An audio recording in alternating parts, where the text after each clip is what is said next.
Hey everyone, and welcome back to another video. And in this video, I'm going to be going over how to run a Whirlpool washing machine. Now this video is going to be particularly useful for individuals. Let's say that you just got a new Whirlpool washer and you're wondering how to actually go ahead and run it.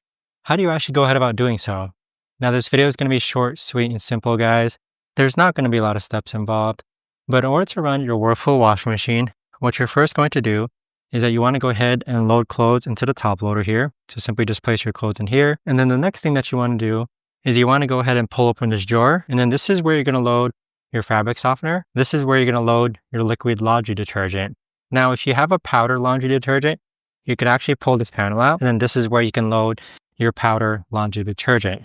Afterwards, close the jar, close the lid. Next, we're going to go ahead and power this on. And so in order to power it on, all you've got to do is click on this power button. And then there's different modes here. So if there's a normal mode, which is what I use 90% of the time, maybe you're short on time, you can use a quick wash. Let's say that you have a lot of heavy duty blankets, towels, and jackets. You can use heavy duty. Let's say you have a lot of towels, you can use towels. And so with that, most of the time though, you're probably just going to use the normal mode. And then the one option that people often forget is that you want to make sure that the fabric light indicator is turned on. So in order to do that, you just want to click on rinse, and now it'll be turned on.